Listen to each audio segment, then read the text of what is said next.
தஸ்கோசியா தமிழ் நேயர்களுக்கு வணக்கம். சமீபத்தில் ஏற்பட்ட மிக்ஜாம் புயல், இந்த புயலில் பார்த்தீங்கன்னா சென்னையை மழை வெள்ளத்தில் நிறைய பாதிக்கப்பட்டு உள்ளது. இந்த பாதிக்கப்பட்ட மக்களுக்கு இன்று வரையும் அரசாங்கம் முதற்கொண்டு பல இஸ்லாமிய அமைப்புகளும் தொண்டு நிறுவனங்களும் களப்பணியாற்றி மக்களுக்கு நிறைய உதவிகள்லாம் செஞ்சுட்டு இருக்கு. அந்த வகையில ஒரு சமூக செயற்பாட்டாளர் அவர் வந்திருக்காரு. அவரை பத்தி அவர் என்ன பணிகள்லாம் செஞ்சுக்கிட்டு இருக்காரு நம்ம கேட்டு தெரிஞ்சுக்கலாம். உங்களை அறிமுகப்படுத்துங்க. என் பேர் ஹமீது.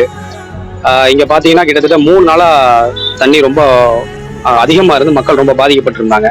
ஸோ தண்ணியில வந்து பார்த்தோம் நம்ம பாம்புகள் அதிகமா இருந்துச்சு. தண்ணியில அலைஞ்சு கால் வலி சேற்றுப்புண் எல்லாமே அதிகமா வந்துச்சு. கவர்மெண்ட் பார்த்தோம்னா உடனே ஆக்ஷன் எடுக்கல. ஒரு 3 நாளைக்கு அப்புறம் பார்த்தோம்னா அந்த எம்எல்ஏ வந்து பார்த்தாங்க, கவர்மெண்ட் அபிஷியல்ஸ் வந்து பார்த்தாங்க. ஸோ அந்த மாதிரி தான் நிலைமை போயிட்டு இருந்துச்சு. அதுக்கப்புறம் நம்மளால முடிஞ்சது இங்கே மட்டும் இல்லாமல் செம்மஞ்சேரி, பெரும்பாக்கம், நேதாஜி நகர், பாலவாக்கம், அப்புறம் பனையூர், ஈசிஆர், அந்த சரௌண்டிங்ஸ்லாம் நம்மளால முடிஞ்ச வரைக்கும் நமக்கு ரெஸ்கியூ டீம் இருக்குது. அந்த ரெஸ்கியூ டீம் மூலமா நம்மளால முடிஞ்சதை பண்ணிட்டு இருந்தோம்.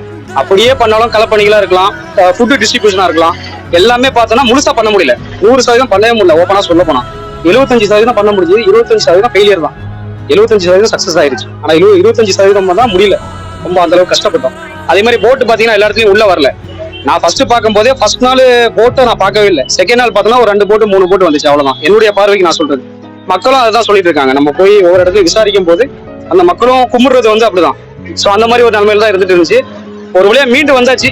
மக்களே அவங்கள முன்னேற்றிக்கிட்டாங்க. தொண்டு நிறுவனங்களா இருக்கலாம், செயற்பாட்டாளர்களா இருக்கலாம், ஸோ எங்களை மாதிரி களப்பணி ஆற்றக்கூடியவங்களா இருக்கலாம். இப்படிதான் நாங்க என்ன பண்றோம், முன்னேற்றிட்டு இருக்கணும். கவர்மெண்ட் உடனே அதை அச்சீவ் பண்ணல. ஸோ அது ஒரு பெரிய கஷ்டமா இருந்துச்சு அதை ஃபேஸ் பண்றதுக்கு. ஏன்னா பாம்புகளா இருக்கலாம். அந்த டைம்ல தண்ணி கழுத்தளவுக்கு இருந்துச்சு. ஒரு சில இடங்கள்லாம் பார்த்தோம்னா ஃபர்ஸ்ட் ஃப்ளோர் வரைக்கும் போயிருச்சு. அதெல்லாம் நம்ம பார்க்க முடிஞ்சது. ரொம்ப கஷ்டமான ஒரு இக்கட்டான சூழ்நிலை தான். அதை நம்ம கடந்து வந்தாச்சு. இருந்தாலும் நம்மளால முடிஞ்சதை ஒரு 75% நல்லபடியா பண்ணியிருக்கோம். களப்பணிகளா இருக்கலாம். இப்போ வரைக்கும் மக்களுக்கு உணவு கொடுத்துட்டு இருக்கிறோம் நல்லபடியா. ஸோ அதுவும் நமக்கு உதவுன ஸ்பான்சர்ஸ்க்கு முதல்ல நன்றி சொல்லணும். ரொம்ப மிக்க நன்றி. ஸோ மக்களும் அவங்கள முன்னேற்றிட்டாங்க இந்த மாதிரி ஒரு சுச்சுவேஷன்ல, யாரையும் நம்பாம. ஸோ அது ஒரு பெரிய சந்தோஷமான ஒரு விஷயமா இருக்கு. அதுதான்.